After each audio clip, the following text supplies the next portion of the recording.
3 వస్తువులు ఒకే size and shape. 1 ఇనుము, 2 రాయి, 3 కొయ్య. 3 వస్తువులు ఈ ముగ్గురికి ఇచ్చేసా. వీళ్ళని మన కాలేజీ బిల్డింగ్ మీదకి తీసుకెళ్ళా. 3ంటిని ఒకేసారి నేల మీదకి వదిలేయమని చెప్పాను. మీరందరూ కింద కూర్చొని కాపలా కాసి ఉన్నారు, ఏది ముందు పడుతుందో నేల మీద చూడడానికి. వీటిల్లో అన్నిటికంటే బరువు ఎక్కువ ఏది ఉంటుంది? ఇనుమ, రాయ, కొయ్య. ఏది బరువు ఎక్కువ? ఇనుము, కొయ్య, రాయి. ఏది బరువు ఎక్కువ? ఒకే సైజ్, ఒకే షేప్. ఇనుము.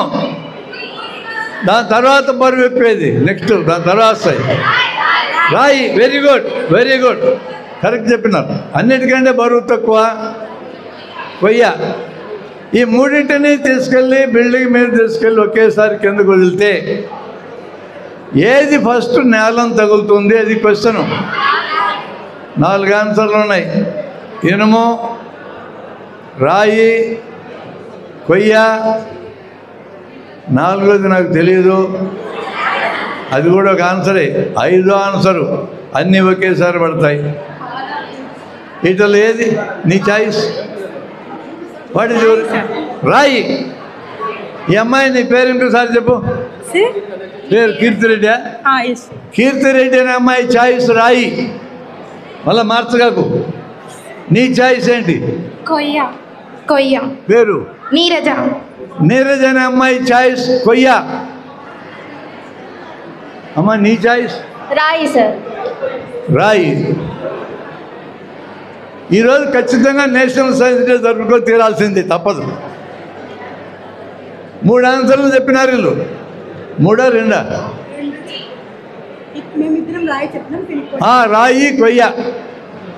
అరే నేను మళ్ళా క్వశ్చన్ చెప్తున్నా వినండి. ఒకే సైజ్ అండ్ షేప్ ఉండే ఇనప ముక్క, కొయ్య ముక్క, రాయి ముక్క 3ంటిని బిల్డింగ్ మీదకి తీసుకెళ్ళి ఒకేసారి కిందకు వదిలితే ఏది మొట్టమొదటి నేలను తగులుతుంది? అది క్వశ్చను. ఇక్కడ 2 ఆన్సర్లు చెప్పారు వీళ్ళు.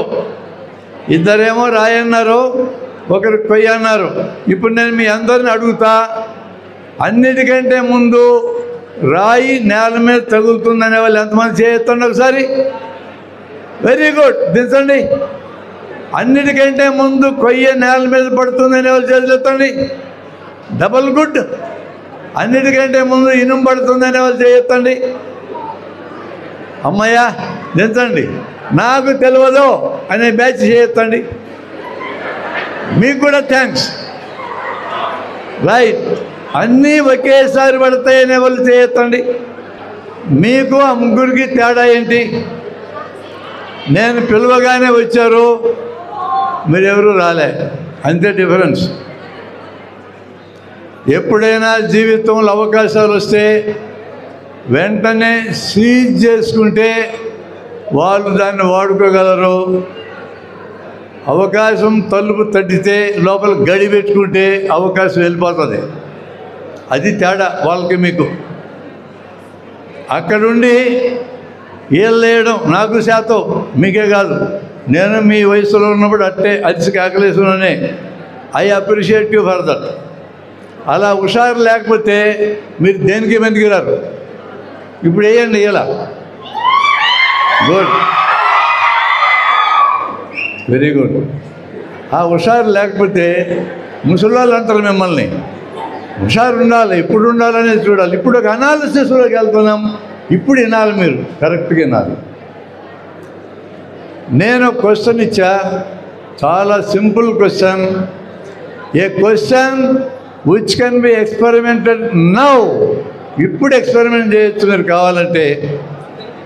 That is the spirit of science. Science గొప్పతనం అదే. మీరు ఇప్పుడు ఎక్స్పెరిమెంట్ చేయొచ్చు. ఒకే సైజు ఉండే ఇనుప ముక్క, ఒకే సైజు ఉండే రాయి ముక్క, ఒకే సైజు ఉండే కొయ్యని తీసుకెళ్ళి ఇప్పుడు బిల్డింగ్ ఎక్కి మీరు కింద వేస్తే ఏది నేల మీద పడుతుంది ఇప్పుడు చూడవచ్చు మీరు. That is the beauty of science. ఈ ఒక్క క్వశ్చన్ అనలైజ్ చేస్తే బోల్డ్ ఆఫ్ ద సైన్స్ తెలుస్తుంది. ఎవరు ఎప్పుడు ఏ స్టేట్మెంట్ ఇచ్చినా అది సరైనదో కాదో తేలకుండా స్వీకరించకూడదు. నేను ఒక స్టేట్మెంట్ మీ ముందు పెట్టాను, ఒక క్వశ్చన్ రూపంలో పెట్టాను. ఏది ముందు నేల మీద పడుతుందన్నా నాకు 3 ఆన్సర్లు వచ్చినాయి హాల్లోంచి. 4వ ఆన్సర్ నాకు తెలియదనేది కూడా వచ్చింది. 5వ ఆన్సర్ అన్నీ ఒకేసారి పడతాయి అనేది కూడా వచ్చింది. అన్నీ ఒకేసారి నేల మీద పడతాయి అన్న వాళ్ళలో ఒక్కరి పైకి రండి. అన్నీ ఒకేసారి నేల మీద పడతాయి అన్నావు కదా, ఎందుకో చెప్పు. Just I imagine sir. Imagine. Okay, please here. మనిషికి 3 రకాలుగానే తెలుస్తుంది. ఎవరైనా చెప్తే వింటే తెలుస్తుంది, బుక్కులో చదివితే తెలుస్తుంది, ఒక మార్గం అది. ఊహించి ఇమాజిన్ చేస్తే తెలుస్తుంది, 2వ మార్గం. 3వ మార్గం నేను చేసి చూసినా అంటే తెలుస్తుంది. తెలుసుకోవడానికి ఉండేది 3 మార్గాలే భూమి మీద. బుక్ చదివి లేదా ఎవరైనా చెప్తే విని, 2 ఊహించి, 3 చేసి చూసి. ఈ 3లో బలమైంది ఏది? చేసి చూసి అనేదే బలమైంది. ఈ అబ్బాయి ఏం చెప్తున్నాడంటే ఊహించి చెప్తున్నా అన్నాడు. ఊహించి కాకుండా నేను చేసి చూశాననే వాళ్ళు ఎవరన్నా ఈ హాల్లో ఉన్నారా?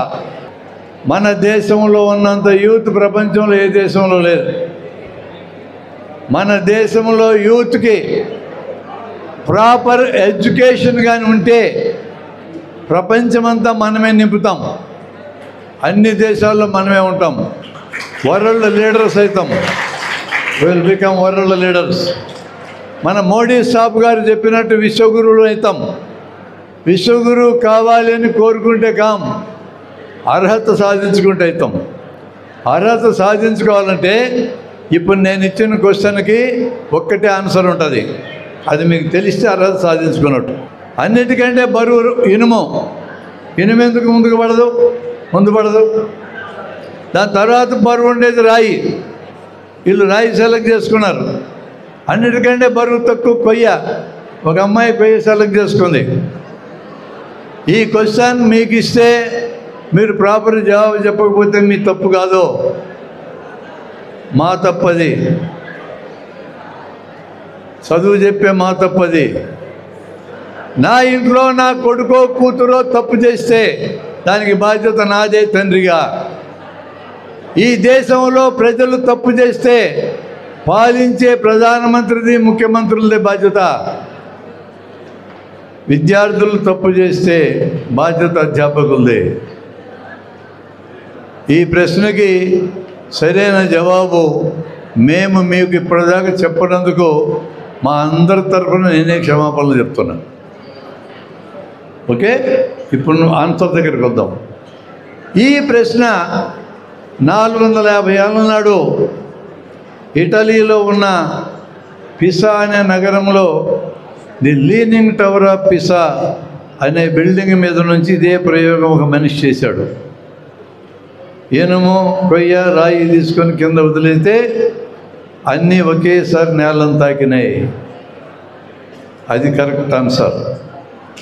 ఈ మీటింగ్ అయినాక మీరు పోయి ఆ ప్రయోగం చేసిన ఈ రిజల్ట్ మీకు కనపడుతుంది. పిసా టవర్ మించి, లీనింగ్ టవర్ మించి ప్రయోగం చేసిన వ్యక్తి పేరు గలీలియో. విన్నారా పేరు? ఎవరి గలీలియో? టెలిస్కోప్ కనిపెట్టిన ఆయన. 450 ఏళ్ళ కంటే ముందు 2000 సంవత్సరాలు, 2000 ఇయర్స్ జనమందరూ ఏమి నమ్మారంటే అన్నిటికంటే బరువు ఉండే ఇనుము ముందు పడుతుంది, దాని తర్వాత కొంచెం బరువు తక్కువగా ఉండే రాయి తర్వాత పడుతుంది, అన్నిటికంటే బరువు తక్కువగా ఉండే కొయ్య చివర పడుతుంది అని 2000 సంవత్సరాలు మానవ జాతి నమ్మింది. అలా నమ్మడానికి మూల కారణం అరిస్టాటిల్ చెప్పినాడు. అట్లా 2000 ఇయర్స్ జన్మ నమ్మిన దాన్ని ఒక్క ప్రయోగం పటాపంచలు చేసింది. అది గలీలియో నిర్వహించాడు. 450 ఏళ్ళ నాడు మన గలీలియో దీన్ని కనిపెడితే 450 ఏళ్ళ దాకా దీన్ని మనం తెలుసుకోకపోతే ఎవరు దీనికి బాధ్యులు? మనకు అద్భుతమైన వైద్యులు ఉన్నారు మన దేశంలో.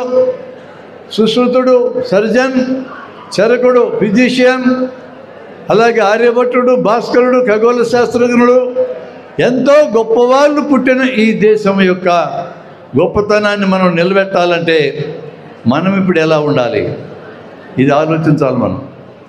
నేషనల్ సైన్స్ డే, జాతీయ సైన్స్ దినం జరుపుకుంటూ వెళ్ళిపోవడం కాదు, ఆ స్పిరిట్ స్వీకరించాలి.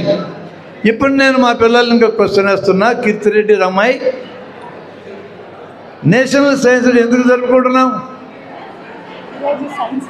ఎందుకు జరుపుకుంటున్నాం?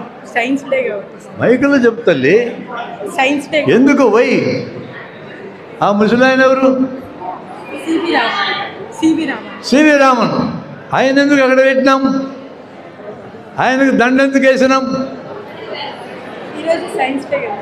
అయితే ఏంటంట, నా దండ వేయచ్చు కదా, ఆయన దండ ఎందుకు వేయాలి? సివి రామన్ ఎందుకు వేసినాం?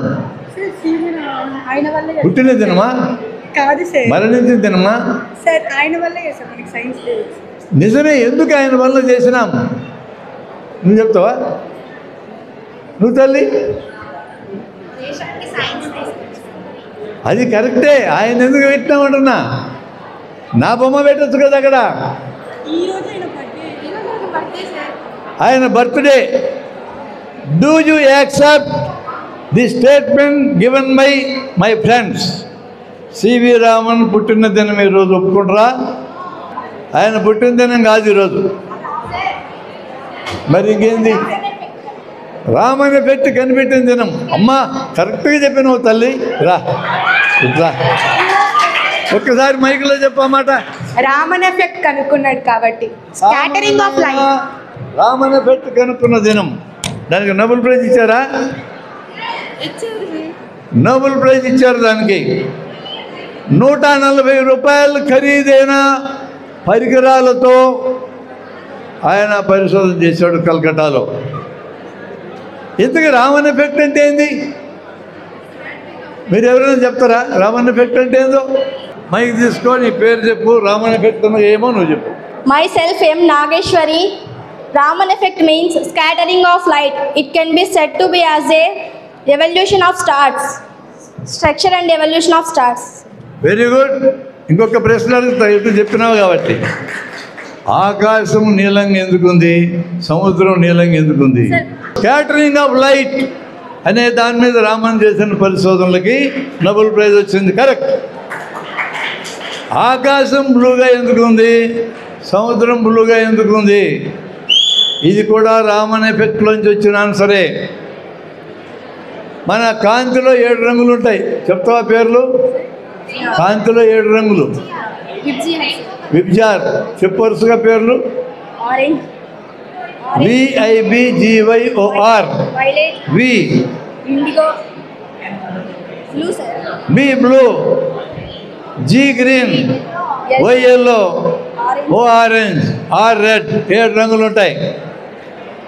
ఈ విశ్వములో ఉన్న ప్రతి వస్తువు, ఆ వస్తువు మీద కాంతి పడితే ఈ రంగులన్నిటినన్నా లాక్కుంటుంది, ఏదో ఒక దాన్నన్నా లాక్కుంటుంది. ఆ యొక్క వస్తువు యొక్క స్పెసిఫిసిటీని బట్టి అది రంగులు లాక్కుంటుంది.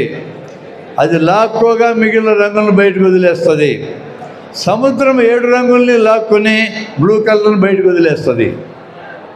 ఆకాశం అని మనం పిలిచేది ఈ మొత్తం చుట్టూ ఉండే వాతావరణం, భూమి మీద ఉన్న వాతావరణమే. పైన ఇంకా ఆకాశానికి మాటకు అర్థమే లేదు. ఈ వాతావరణం 7 రంగుల్ని లాక్కుంటుంది, బ్లూ కలర్ని వదిలేస్తుంది. అది కనిపెట్టి 93 ఏళ్ళు అయింది.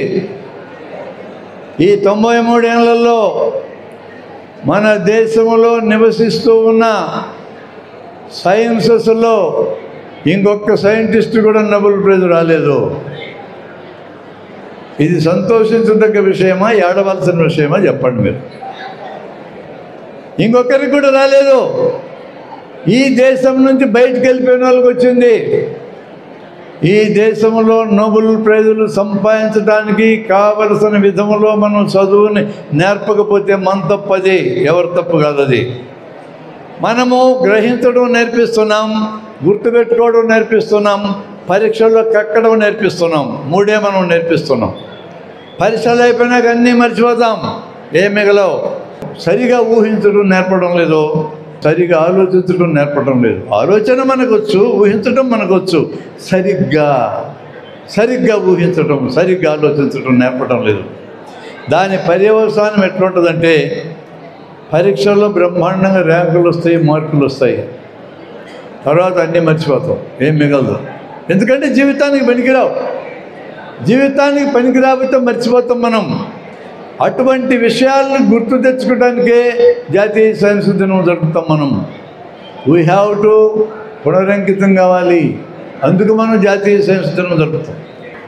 ఎప్పుడైనా మిమ్మల్ని రామన్ సంగతి అడిగితే ఆయన బర్త్డే అని చెప్పొద్దు, రామన్ ఎఫెక్ట్ని ప్రపంచానికి ప్రకటించిన దినం అని చెప్పాలి. రామన్ ఎఫెక్ట్ అని ఏంటంటే ఆయన లైట్ మీద చేసిన పరిశోధనలో, స్కాటరింగ్ ఆఫ్ లైట్ మీద చేసిన పరిశోధనలకు వచ్చింది. సముద్రం నీలంగా ఎందుకు ఉంది, ఆకాశం నీలంగా ఎందుకు ఉంది అనే దానికి ఆన్సర్ ఆయన చెప్పిన దాంట్లో వచ్చింది. 7 రంగులు 6 రంగులు లాక్కుని బ్లూ కలర్ ఒక్కదాన్ని బయటికి పంపిస్తుంది, నీలం రంగును బయటికి పంపిస్తుంది. ఆకాశం అంటే మొత్తం వాతావరణం 6 రంగులు లాక్కుని ఒక్క రంగును బయటకు వదులుతుంది, అందుకనే మనకట్టు కనపడుతుంది. ఇది దాని ఆన్సర్. ఇదంతా జీవితానికి అవసరమని మీరు అనొచ్చు.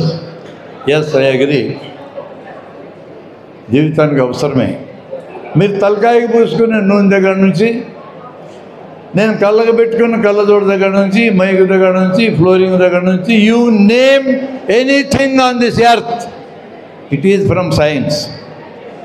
అందుకు అవసరం ఇది.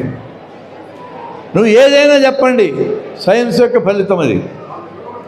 కొంతమంది సైన్స్ని తిట్టేవాళ్ళు ఉన్నారు, నాకు తెలుసు. వాళ్ళు సైన్స్ని తిట్టాలంటే మైక్ వాడుకొని తిడతారు, సైన్స్ని తిట్టాలంటే షామియానా వేసుకొని తిడతారు, సైన్స్ని తిట్టాలంటే పొట్ట పగిలేటట్టు తిని తిడతారు. అవి 3 సైన్స్ ఇచ్చినాయి. సైన్స్ ఏనుగ లాంటిది, ఏనుగ పోతుంటుంది, కుక్కలు అరుస్తూ ఉంటాయి, ఏనుగ లెక్క చేయదు. వీళ్ళెవ్వరికి సైన్స్ జవాబు చెప్పదు. Science answers always with practice, అది సైన్స్ గొప్పతనం.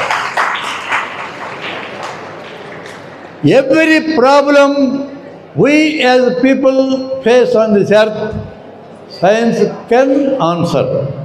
అన్నిటికీ ఆన్సర్ చెప్తుందని కాదు, కెన్ ఆన్సర్. ఈరోజు ఆర్టిఫిషియల్ ఇంటెలిజెన్స్ వచ్చింది, సైన్స్ యొక్క ఫలితం ఏది? మీరు చాట్ జీపీటీలోకి వెళ్ళండి, లేదా కొత్తగా వచ్చిన డీప్ సీక్ దాంట్లోకి వెళ్ళండి. జస్ట్ యూ క్వశ్చన్ ఇట్, మీకు ఆన్సర్ వస్తుంది. అట్లా క్వశ్చన్ నేను వేస్తా, మీరు తర్వాత ఆన్సర్ సంపాదించండి. మీ ఇంట్లో గీజర్ ఉంటుంది నీళ్ళు వేడి చేసుకోవటానికి. ఆ గీజర్ స్విచ్ ఆన్ చేసినాక లైట్ వెలుగుతుంది, లోపల హీట్ పెరుగుతూ ఉంది. ఒక లెవెల్కి పెరిగినాక ఆటోమేటిక్గా కట్ ఆఫ్ అయిపోతుంది. ఆ హీట్ ఒక లెవెల్కి తగ్గగానే మళ్ళీ స్టార్ట్ అవుతుంది. How that mechanism works, science will answer. You go to DeepSeek or ChatGPT, దాన్ని అడగండి, జవాబు చెప్తుంది. అలాంటి ప్రశ్నలు కొన్ని వందలు మనం చాట్ జీపీటీని కానీ డీప్ సీక్ని కానీ అడిగితే జవాబు చెప్తుంది. ఈరోజు ఇంత పెద్ద అవకాశం నీకు ఆర్టిఫిషియల్ ఇంటెలిజెన్స్ వల్ల వచ్చింది. కానీ వినండి, దాదాపు రాబోయే 4-5 ఏళ్లలో 2.5 కోట్ల ఉద్యోగాలు లేచిపోతాయి. ఉద్యోగాలు. మీలో కొంతమంది ఇంజనీరింగ్కి వెళ్ళి నేను మంచి ఇంజనీర్ని అవుతా, ఆర్టిఫిషియల్ ఇంటెలిజెన్స్లో రీసెర్చ్ చేస్తా, బాగా జీతాలు వస్తాయి అనుకోవచ్చు. 100లో 1 సక్సెస్ అవుతాడు, 99 మంది దిబ్బలో పారేస్తారు. ఎందుకు ఇట్లాంటి వ్యవస్థ ఉన్నది? మీ అందరు ఎనర్జీని ఉపయోగించుకునేటట్టు ఎందుకు ఆలోచించరు? దానికి సైన్స్ సమాధానం చెప్పదు, సొసైటీ సమాధానం చెప్పాలి. సైన్స్కి సంబంధం లేదు దాంతో. కంప్యూటర్ వస్తే ఎంత మేలు జరుగుద్దో సైన్స్ చెప్తుంది తప్ప, కంప్యూటర్ వచ్చి నాకు ఉద్యోగాలు పోయిన దానికి సైన్స్ బాధ్యత లేదు.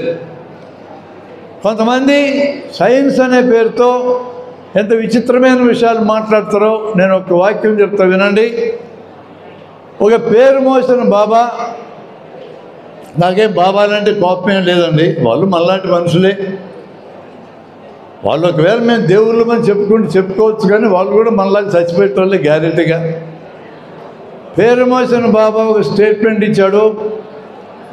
ఆ మీటింగ్లో 12,000 మంది కూర్చొని ఉన్నారు. మీరంతా కలిపితే 1000 మంది లేరు, 12,000 మంది కూర్చొని ఉన్నారు. అందరూ మేధావులు, బాగా చదువుకున్న వాళ్ళు. ఆయన ఇచ్చిన ఒక స్టేట్మెంట్ ఏంటంటే, నేను మొదటే చెప్పాను మీకు, ఎవరు ఏ స్టేట్మెంట్ ఇచ్చినా వెంటనే తప్పు అనొద్దు, రైట్ అనొద్దు, చూడండి దాన్ని అన్న. సైంటిఫిక్ మెథడ్లో భాగం అది. ఈ క్షణంలో మీరందరూ జీవించున్నారు అన్నాడు ఆయన. అందరూ చప్పట్లు పెట్టారు. ఆయన ఇంకో స్టేట్మెంట్ ఇచ్చాడు, ఈ క్షణంలో 12,000 మంది మరణించున్నారన్నాడు. 12,000 మంది చప్పట్లు కొట్టారు. మరణించిన వాళ్ళు చప్పట్లు ఎట్టు కొట్టారు నాకు అర్థం కాలే. జీవించున్నారంటే చప్పట్లు కొట్టారు, మరణించున్నారంటే కూడా చప్పట్లు కొట్టారు. 12,000 మంది నిష్ణాతులైన మేధావులు చప్పట్లు కొట్టారంటే 12,000 తలకాయలు ఆ గడ్డమైనది తాకట్టు పెట్టారు. మీ బుర్ర లేని వాళ్ళకి తాకట్టు పెడితే నాశనం అవుతారు. అది చెప్పడానికి చెప్తున్నా నేను. ఏం ఫిలాసఫర్ అయినా ఈ క్షణంలో కొన్ని కణాలని శరీరంలో పుడుతున్నాయి, కరెక్ట్. ఈ క్షణంలో కొన్ని కణాలు మరణిస్తున్నాయి, కరెక్ట్. కొన్ని కణాలు పుడుతున్నాయి, కొన్ని కణాలు మరణిస్తున్నాయని చెప్తే కరెక్టో. ఈ క్షణంలో నువ్వు మొత్తంగా మరణించున్నావు, నువ్వు మొత్తంగా జీవించున్నావు. మొత్తంగా జీవించున్నావు కరెక్టే తప్ప మరణించున్నావు తప్పు. అట్లా మాట్లాడే వాళ్ళు ఉన్నారు మన దేశంలో. ఐ హంబ్లీ రిక్వెస్ట్ యూ, మీరు మీ తలకాయల్ని ఉపయోగిస్తారా, ఎవరికన్నా తాకట్టు పెడతారా? అది గుర్తు చేసుకోవడానికి నేషనల్ సైన్స్ డే జరుపుతాం. మనం ఎక్కడున్నామో చూసుకోవడానికి నేను మాట్లాడుతున్నా. ఫిన్లాండ్ అనే దేశం 1975 కంటే ముందు మన ఎడ్యుకేషన్ కంటే నిష్ఠదరిద్రంగా ఉండేది. పొలిటికల్ నిర్ణయం తీసుకున్న దేశం. పొలిటికల్ నిర్ణయం. ఏ దేశంలోనైనా విద్య సమూలంగా మార్పు జరగకపోతే ఆ దేశం ఎదగదు. నిర్ణయం తీసుకుని రాజకీయ నిర్ణయంతో విద్యను బాగు చేయడానికి ముందుకున్నారు వాళ్ళు. ఫస్ట్ ఎలిమెంటరీ ఎడ్యుకేషన్ దగ్గరికి వెళ్ళారు. ఎలిమెంటరీ ఎడ్యుకేషన్లో చదువు చెప్పే టీచర్కి హైయెస్ట్ జీతం ఇచ్చారు. పిహెచ్డి చేస్తేనే చదువు చెప్పాలని నిబంధన పెట్టారు. కొత్తగా ఎవరైనా ఎలిమెంటరీ ఎడ్యుకేషన్లో చదువు చెప్తారని అప్లికేషన్ పెడితే పిహెచ్డి చేసి డాక్టరేట్ అయి ఉండాలి. అంతకుముందు టీచర్గా ఉన్న ఆయన దగ్గర 5 ఏళ్ళు అప్రెంటిస్ చేయాలి. 5 ఏళ్ళు అప్రెంటిస్ చేస్తేనే ఉద్యోగం కన్ఫర్మ్ అవుతుంది. అంత జాగ్రత్త తీసుకున్నారు వాళ్ళు. ఆ దేశంలో ఏ చట్టం చేయాలన్నా ఫస్ట్ ఎలిమెంటరీ స్కూల్ టీచర్లు అడుగుతారు, దీని మీద మీ అభిప్రాయం ఏంటని. వాళ్ళు ఓకే అంటేనే చట్టం అవుతుంది. అక్కడ దాదాపుగా 10వ తరగతి దాకా పరీక్షలు ఉండవు. మీకు ఏడాది పరీక్షలు పెడతారు. ఇప్పుడు ఏడాది అంతా పెడతారంట, ప్రతి ఏడాది. ఎక్కడ ఫెయిల్ అయితే అక్కడ ఆపుతారట. పరీక్షలే ఉండవు అక్కడ. కానీ at the end of 10th class world లెవెల్లో 10th క్లాస్ విద్యార్థులకు టెస్ట్ ఉంది. ఆ టెస్ట్ పేరు పిసా టెస్ట్. దాని పేరు పిసా టెస్ట్. ఈ టెస్ట్కి ప్రపంచ దేశాలన్నీ హాజరవుతాయి. ఈ హాజరయ్యే దేశాల్లో మొదటి 10 దేశాలు ఏముంటాయో చెప్తాను వినండి. Finland, Norway, Sweden, Denmark. ఈ 4 Scandinavian countries. Japan, south Korea, China, Hong Kong, Singapore, Taiwan. 10. ఈ 10 ఉంటాయి మొదటి 10 స్థానాల్లో. మనం ఎక్కడున్నాము అని చూసినా నేను, మీరు కూడా చూడండి కావాలంటే. మనం కూడా ఉన్నాం, అడుగు నుంచి 10లో ఉన్నాం. బాధపడాలనా లేదా? నాకు బాధ కలుగుతుంది. ఈ విధంగా కన్సిస్టెంట్గా అడుగు నుంచి 10, అడుగు నుంచి 15, 14 మన పొజిషన్ వస్తుందని గమనించిన మన దేశాన్ని పరిపాలించేటోళ్ళు ఏం చేశారంటే ఒక విప్లవాత్మకమైన నిర్ణయం చేశారు. ఈ టెస్టులో మనం పాల్గొనకూడదని. ఈ టెస్టులో పాల్గొనకూడదని మీరు జాగ్రత్త తీసుకోవాలా. మేమేం చేయలేం, ముసలాళ్ళమైనాం, పోతాం 10 ఏళ్ళకి. పోవడం ఖాయం. ఇంకా 70 ఏళ్ళు బతుకుతారు మీరు. ఈ దేశాన్ని కాపాడుకుంటారో ఈ దేశాన్ని దిబ్బలో వారేస్తారో మీరు తెలుసుకోండి.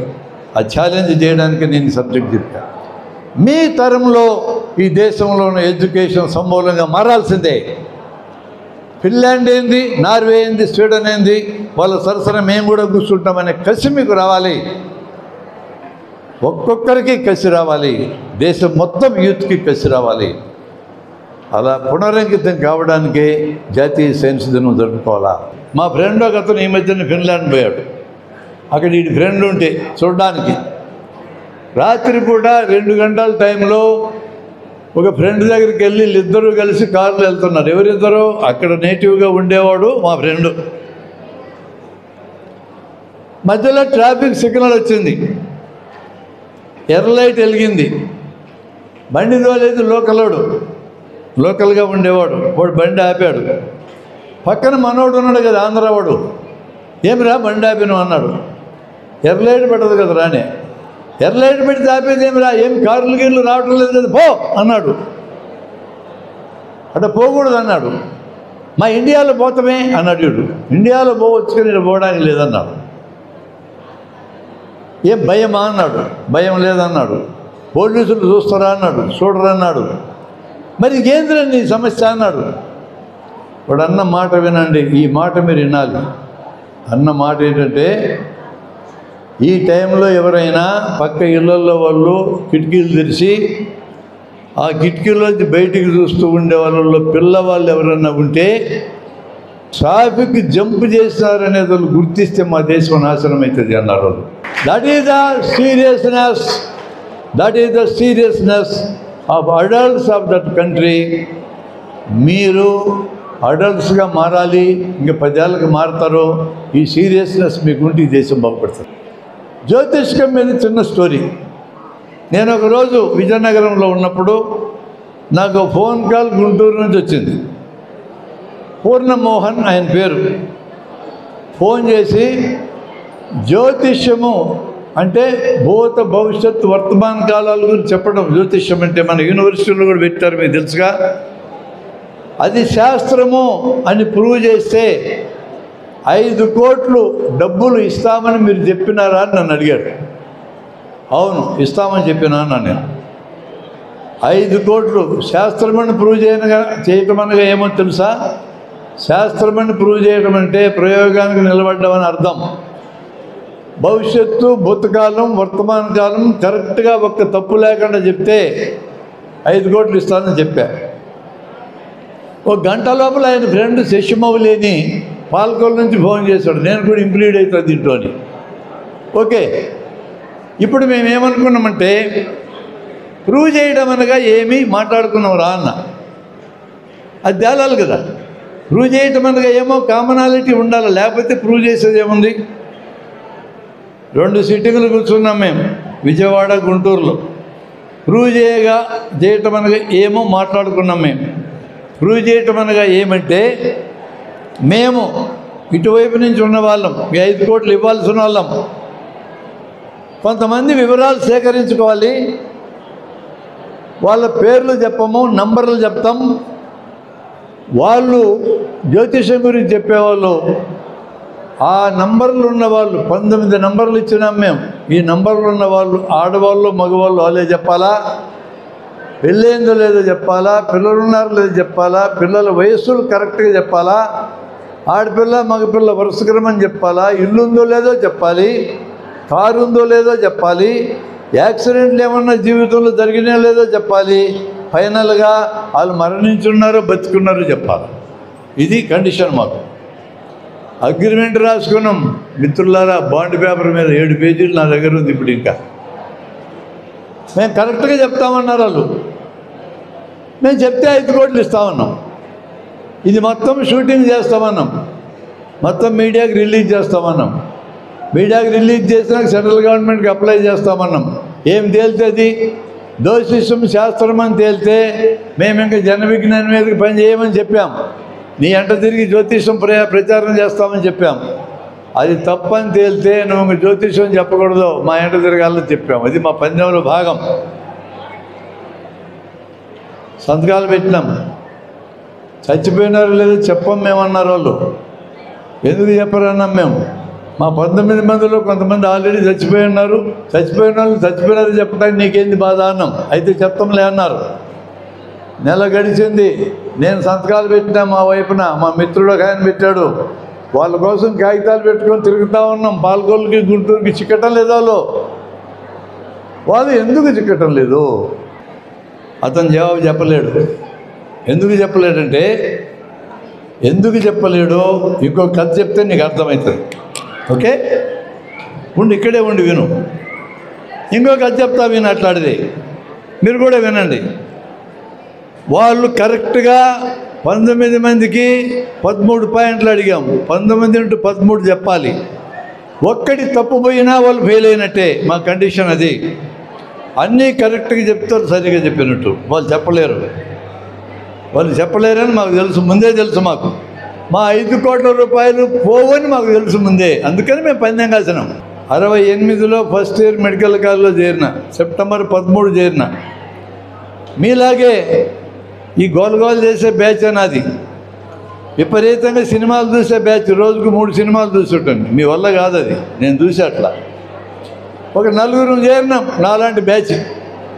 ఇక వీధులన్నీ తిరగడం, సినిమా హాల్ టైం దాకా తిరగడం, సినిమాలు దూరడం, చూడడం, ఇంటికి రావడం. ఒక లాడ్జ్ దగ్గర ఒక బొమ్మ పెట్టింది, అస్తం బొమ్మ. అస్తం కాంగ్రెస్ పార్టీ వాళ్ళ హస్తం కాదు అది. హస్త సాముద్రికము. చేయి చూసి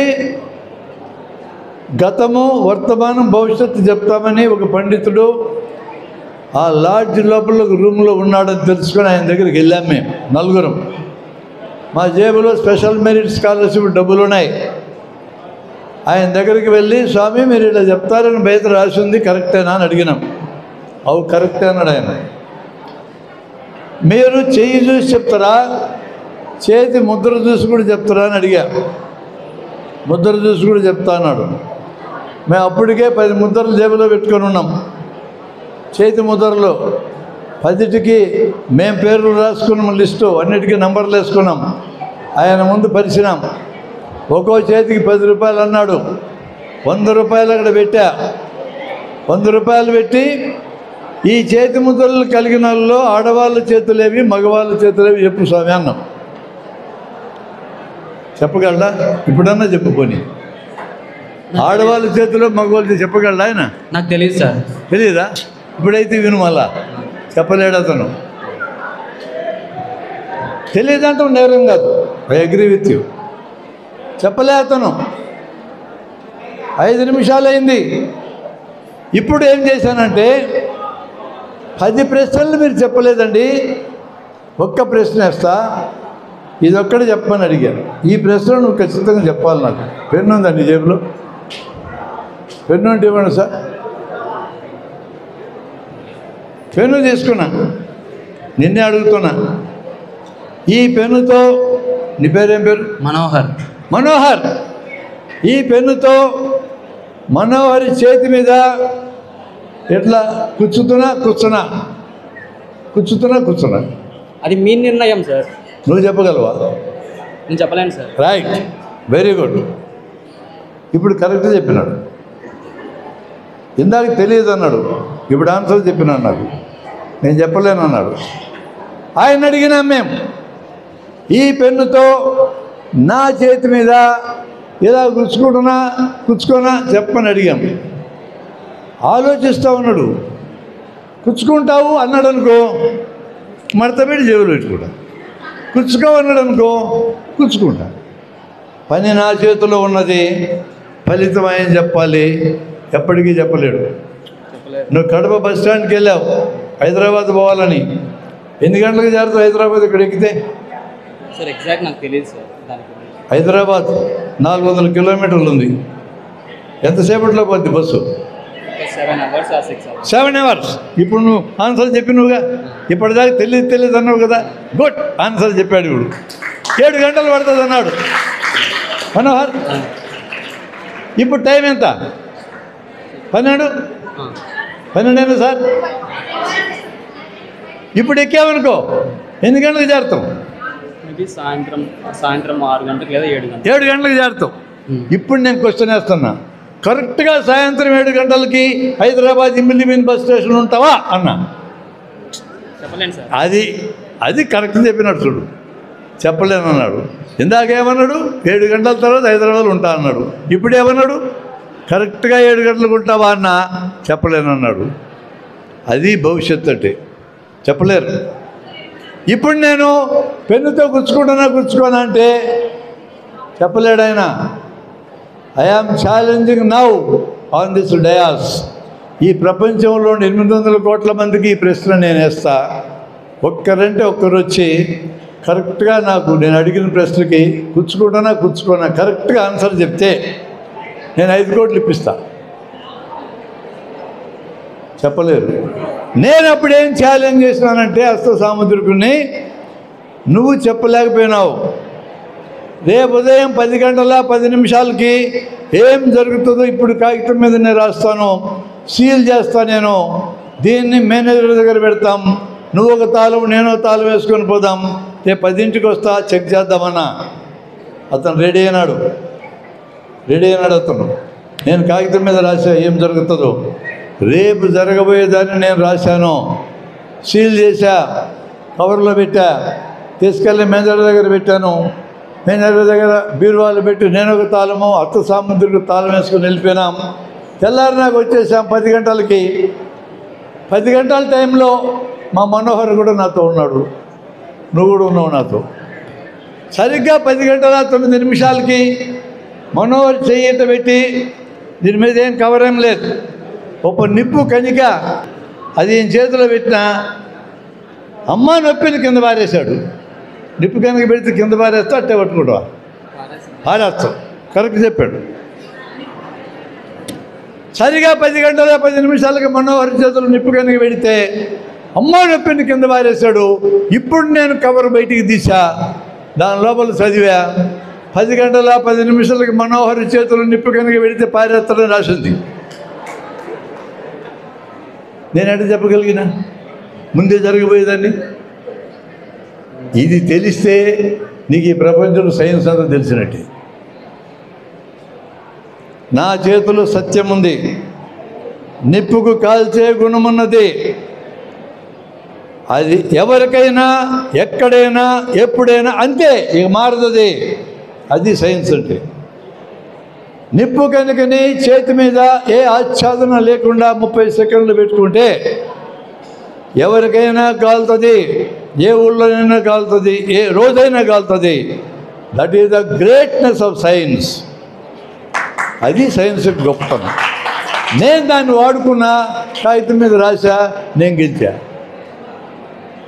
శ్రీహరికోట నుంచి రాకెట్ వదిలితే ఫలానా టైంకి ఫలానా చోట చంద్రయాన్ నౌకని చంద్రుడి మీద దిగుతుందని ముందే చెప్పగలిగినారు. చెప్పిన చోట దిగింది. ఎక్కడ చెప్పగలిగారు వాళ్ళు ముందే? 350 సత్యాలు వాళ్ళ చేతుల్లో ఉన్నాయి. ఆ సత్యాలు వాడుకొని చెప్పగలిగినారు. That is the beauty of science. ఒక్క సత్యం మిస్ అయినా చెప్పిన చోట దిగదు. కల్పనా చావ్లా ప్రయాణం చేస్తున్న ర్యాకెట్, ఒక్క సత్యం మిస్ అయినారు, ర్యాకెట్కి చిన్న రంధ్రం పడింది, గాలి వేగంగా లోపలికి పోయి ర్యాకెట్ మొత్తం కాలిపోయింది. లోపల ఉన్న వ్యోమగాములు మొత్తం మరణించారు, ర్యాకెట్ కూడా పోయింది. ఒక్క సత్యం మిస్ అయినా అంతటి ప్రమాదం జరుగుతుంది. సునీత విలియమ్స్ ఈరోజు పైన ఉంది ఇంటర్నేషనల్ స్పేస్ స్టేషన్లో. 2 వారాలు పరిశోధన చేయడానికి వెళ్ళింది ఆ అమ్మాయి. ఇప్పటికి 6 నెలలు దాటిపోయింది. మార్చి నెలలో వస్తుంది బయటికి. హీలియం లీక్ అయింది నౌకలో. ఆ ఒక్క సత్యాన్ని మిస్ అయినారు, ఆ పిల్ల అక్కడ ఇరుక్కపోయింది. సైన్స్ అంటే అంత గొప్పది. మన జీవితాలను అనుక్షణము కంట్రోల్ చేయగలిగేది సైన్సు. అటువంటి విజ్ఞానాన్ని మనం సంపాదించుకోవాలా. నమ్మకము, మూఢనమ్మకము, సైన్సు, 3 పదాలు నేను ఎక్స్ప్లెయిన్ చేస్తా, వినండి. మూఢనమ్మకం అంటే సూపర్స్టిషన్, ఇంగ్లీష్లో అట్లా అంటారు. నమ్మకము అంటే అర్థం, అదొక భావం. ఏదైతే నమ్మకం పేరుతో ప్రకటించినామో అది నాకు ఇంకా తెలియదు అని అర్థం. ఇంకా తెలియదు అని అర్థం నమ్మకం అంటే. ఓకే, నమ్మకం అనగానే నాకు ఇంకా తెలియదు అని ఒప్పుకోవాలి ఫస్ట్. మరి ఎందుకు స్వీకరించినాం? మన తలకెట్టే ఆ విషయం మనకి చెప్పిన వారి మీద గురి ఉంది. మా ఇంట్లో మా ముసలమ్మ మీద నాకు గురి ఉంది. అందుకని ముసలమ్మ నాకేం చెప్పిందంటే, బయటికి వెళ్ళేటప్పుడు ఎడమ కాలికి నల్లటి దారం కట్టుకొని పో అని చెప్పింది. నేను కట్టుకొని వెళ్ళిపోయినా. నా నమ్మకం అది. ఎవరికి ఇబ్బంది ఉంది కాలికి దారం కట్టుకుంటే? నాకు ఇబ్బంది లేదు. ఎవరికి ఇబ్బంది లేని నమ్మకాల దగ్గరికి మనం వెళ్ళకూడదు. ఫండమెంటల్ అది. నీకు ఇబ్బంది లేదు, నాకు ఇబ్బంది లేదు, జనానికి ఇబ్బంది లేదు. ఇబ్బంది లేని నమ్మకాల మీద మనం దెబ్బలాడకూడదు, వదిలేయాలా. ఇంకో నమ్మకం ఉంది, పిల్లి ఎదురైతే మనం పని ఆపేసుకోవాలా అని చెప్పింది మా ముసలమ్మే. నేను పరీక్షకి వెళ్తున్నా, అర్ధ నిమిషం లేట్ అయితే లోపలికి రానియటంలో పెద్ద మనుషులు. ఏం ఆలస్యంగా వచ్చి ఆడికే కదా మార్కులు తగ్గితే మీకేమి నొప్పి అంటున్నా నేను. నా మాట ఎవరు వింటంలా. 5 నిమిషాలు లేటుగా పోతే 5 మార్కులు పోతాయి, వాడికే కదా. నువ్వెందుకు అర్ధ నిమిషం లేట్ వచ్చినా రాని లోపలికి భీష్మించుకొని కూర్చున్నారు అని అంటే నాకు అది జవాబు చెప్పడంలా. అర్ధ నిమిషం పేరుతో బయటికి తరిమేస్తున్నారు. ఇప్పుడు పెళ్ళి ఎదురైంది, నేనేం చేయాలా? 5 నిమిషాలు ఆగమన్నది మా ముసలమ్మ. 5 నిమిషాలు ఆగితే పరీక్ష మళ్ళీ సంవత్సరం పడుతుంది. ఇప్పుడు ఆగాలనా లేదా? ఈ నమ్మకం నష్టం కలిగించేదే కాదా? నిప్పుకి కాల్చే గుణం ఉన్నదా లేదా అని అడిగిన ఒకరిని. అంతదాకా నిప్పు తాకలేదు వాళ్ళు. ఒక అతను కాలుతుందన్నారు, ఒక అతను కాలదన్నారు. ఇద్దరిని పిలుచుకొచ్చారు, ఇద్దరి చేతులు నిప్పు పెట్టారు. ఇప్పుడు ఏమవుతుంది? ప్రయోగం చేశారు. ఇద్దరు కాలిందని కింద పడేశారు. ఇందాక నువ్వు కాలదన్నావు కదా, ఇప్పుడు ఏమంటావు అన్నా. నేను పొరపాటు అనుకున్నా, నా నమ్మకం తప్పు, నేను సరిదిద్దుకున్నా అన్నాడు. అది ప్రయోగం అంటే. ప్రయోగం పూర్తయిన తర్వాత ఇక నమ్మకం ఉండదు. అది సత్యమో సత్యమో తేలిపోద్ది అక్కడ. ఇందాక నేను రాళ్ళ గురించి ప్రయోగం చెప్పా. రాయి, ఇనుము, కొయ్య కింద పడితే ఏది ముందు నేల దాకుద్దంటే కొంతమంది రాయి అన్నారు, ఇనుము అన్నారు, కొయ్య అన్నారు, అన్నీ ఒకేస్తారన్నారు. మీ అన్నీ నమ్మకాలే. ఆ నమ్మకాలు సరైనదో కాదో తేలాలంటే ఏం చేయాలి? మిద్దెక్కాలి, 3 ఒకేసారి వేయాలి, కింద చూడాలి. అది ప్రయోగం. ప్రయోగంలో అన్నీ ఒకేసారి పడ్డాయని తేలిందనుకో, క్లోజ్ అయిపోయింది ఆ ఇష్యూ. అయినా మళ్ళా బయటికి వెళ్ళినాక ఇనుము బరువు కాబట్టి ఇనుమే పడుతుంది అన్నారనుకో, అది మూఢనమ్మకం అవుతుంది. ప్రయోగం ద్వారా ఏమి తేలుతుందో దాని వ్యతిరేకమైన దాన్ని తలకాయలో పెట్టుకుంటే మూఢనమ్మకం. జన విజ్ఞాన వేదిక నమ్మకాల గురించి మాట్లాడదు. మూఢనమ్మకాలు వదిలించుకోమంటుంది. మూఢనమ్మకాలు నష్టం చేస్తాయి. నమ్మకాలు నష్టం చేయొచ్చు, ఏం చేయకపోవచ్చు. అది వాళ్ళ ఇష్టం.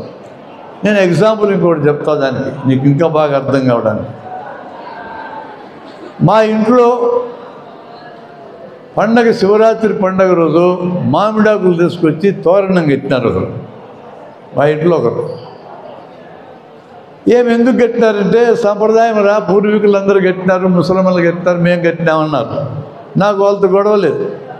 జన విజ్ఞానం అనేది వాళ్ళతో గొడవ పడదు, కట్టుకోపో అన్నా. ఈ లోపల మీలాంటి ఒకటి యూనివర్సిటీ పిల్లకాయ ఇచ్చి, ఏం తాత నీకు తెలుసా అన్నాడు. ఏందిరా అన్న.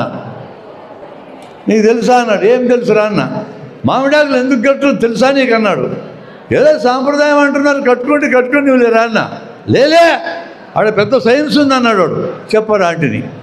మామిడాకుల్ని చెట్టు నుంచి పీకి తీసుకొచ్చి తోరణం కట్టి ఇంటికి కట్టిన తర్వాత కూడా కిరణజన్య సంయోగ క్రియ, ఫోటోసింథసిస్ జరిగి ఇంట్లోకి ఆక్సిజన్ వస్తుంది, ఇంట్లో ఉండోళ్ళకి ఆక్సిజన్ పెరుగుద్ది అన్నాడు. ఇప్పుడు ఇంక నేను వాడిని వదలను. కిరణజన్య సంయోగ క్రియ అనగా ఏమని అడుగుతా. చెప్పమ్మా, కిరణజన్య సంయోగ క్రియ అనగా ఏమి? ఫోటోసింథసిస్ అంటే చదవాలా నువ్వు? కిరణజన్య సంయోగ క్రియ అనగా ఏమి? ఫోటోసింథసిస్ అనగా ఏమి? భూమి నుంచి నీటిని, గాలి నుంచి కార్బన్ డైఆక్సైడ్ని తీసుకొని వృక్షాలు సూర్యరశ్మిలో ఉండే ఎనర్జీని వాడుకొని పత్రహరితం అంటే గ్రీన్ ఆ పదార్థం మీద అది ఉత్ప్రేరకంలా పనిచేస్తుంది. అక్కడ గ్లూకోజ్ తయారవుతుంది, ఆక్సిజన్ బయటకు వస్తుంది. భూమిలోంచి నీరు ఉండాలి, గాలిలోంచి కార్బన్ డైఆక్సైడ్ ఉండాలి, సూర్యరశ్మి ఉండాలి, పత్రహరితం ఉండాలి. ఈ 4 ఉంటేనే కిరణజన్య సమస్య జరుగుతుంది, గ్లూకోజ్ తయారవుతుంది. అప్పుడు మాత్రమే ఆక్సిజన్ బయటకు వస్తుంది. మన శరీరంలోకి గ్లూకోజ్ వేస్తే ఊపిరితిత్తుల ద్వారా గాలిని పీల్చుకొని అందులో ఆక్సిజన్ ఉంటుంది. ఈ ఆక్సిజన్ గ్లూకోజ్ కలిసి మళ్ళీ నీరు, కార్బన్ డైఆక్సైడ్ బయటకు వస్తాయి. ఆ ఫార్ములా రివర్స్ అవుతుంది. ఇది చెప్పి ఇప్పుడు చూడు, మామిడాకుల్ని తెంచుకొని వచ్చి తోరణం కడితే ఈ 4 కండిషన్లు ఏమేమి ఉన్నాయి, ఏమేమి లేవు చూసి, సూర్యరశ్మి ఉంది, ఓకే, కార్బన్ డైఆక్సైడ్ అందుతుంది, రైట్, పత్రహరితం ఉంది, వెరీ గుడ్, నీళ్ళు ఎక్కడ ఉన్నాయి, నీళ్ళు లేవు, కాబట్టి ఇక్కడ ఆక్సిజన్ రాదని చెప్పారు. యూనివర్సిటీలో చదువుకునే పిల్లలకి ఈ రకమైన అనాలిసిస్ లేకపోతే ఈ దేశం మూర్ఖుల్ని తయారు చేసే ఫ్యాక్టరీ కింద మారుతుంది. ప్రమాదం ఈ దేశానికి. ఈరోజు ఎంతమంది చదువుకున్న వాళ్ళకి మూఢనమ్మకాలు విపరీతంగా ఉన్నాయంటే దానికి కారణం సరిగా ఆలోచించడం నేర్పడం లేదు. మనం ఈ సైన్స్ డేని పురస్కరించుకొని ఆలోచించడం నేర్పాలి. మనం సరిగా ఊహించడం నేర్పకపోతే రాములు తయారు గారు, సరిగా ఆలోచించడం నేర్పకపోతే మూఢనమ్మకాలు ఉన్న వాళ్ళు తయారవుతారు. నీకు ఆన్సర్ ఏంటంటే మూఢనమ్మకాలు పెరగడానికి కారణం మన విద్యా విధానమే. మనకి నేర్పడంలో ఎవరు ఇక్కడ నేర్పాలా? మన కాలేజీల్లో, స్కూళ్ళల్లో నేర్పాలేదని నేను చెప్తున్నా. చెప్పినప్పుడు ఆ అమ్మాయికి ఆన్సర్ దొరుకుతుంది. మూఢనమ్మకాలు ఉన్న వాళ్ళ సంఖ్య పెరుగుతూ ఉంది. ఇందాక 12,000 మంది నేను చూపించా. ఈ క్షణంలో మీరు మరణించి ఉన్నారంటే చప్పట్లు కొట్టినారు. మొత్తం మూఢనమ్మకాలు బేచది. అందరూ ఇంజనీర్లు, డాక్టర్లు అట్లా తయారైనారు వాళ్ళు. మనం అట్లా తయారు కాకూడదంటే క్రిటికల్ థింకింగ్. ఇప్పుడు నీలాగా అడిగినట్టు అడగాల, ఆన్సర్ సంపాదించాలి. థ్యాంక్ యూ, కూర్చోండి. ఇప్పుడు ప్రయాగరాజ్, అలహాబాద్ యోగి ఆదిత్యనాథ్ గారి నాయకత్వాన మహాకుంభమేళా జరుగుతూ ఉంది. కోట్లాది మంది జనం త్రివేణి సంగమం అనే చోట్ల మునిగొస్తున్నారు, పుణ్యం వస్తుందని. దీని సంగతి ఏందని అడిగిందని. మహాకుంభమేళాలో గంగలో మునగాల లేదా ఎవరి ఇష్టం వాళ్ళది, నాకు సంబంధమే లేదు దాంతో. మునిగితే గంగ నీళ్ళు కలుషితమై ఉన్నాయి. గంగా నీళ్ళు ఉత్తర కాశీలో స్వచ్ఛంగా ఉన్నాయి. ఉత్తర కాశీలోనే స్వచ్ఛంగా ఉన్నాయి, కాశీలో స్వచ్ఛంగా లేవు, ప్రయాగరాజులో స్వచ్ఛంగా లేవు, హరిద్వారాలో స్వచ్ఛంగా లేవు అనేది మన అందరికీ తెలుసు. ఆ నీళ్ళల్లో మునిగినాక వాటిని నోట్లో పోసుకొని మింగిన ప్రమాదమే, ముక్కుల్లోకి పోయిన ప్రమాదమే, బయటకు వచ్చి స్నానం చేయకపోయిన ప్రమాదమే. ఆ జాగ్రత్తలు తీసుకొని మీరు ఎంత పుణ్యం సంపాదించుకుంటే అంత సంపాదించుకుంటే నాకు అభ్యంతరమే లేదు. మీ పుణ్యము మీ ఖాతా. నేను మునగడం తప్పు ఒప్పులో నేను మాట్లాడటంలో. భారత రాజ్యాంగం మునిగే హక్కు ఇచ్చింది, మునగండి. కానీ నీళ్ళ గురించి జాగ్రత్త, అది సైన్స్ చెప్తా ఉంది. ఆ జాగ్రత్త మాత్రం పాటించాల్సింది.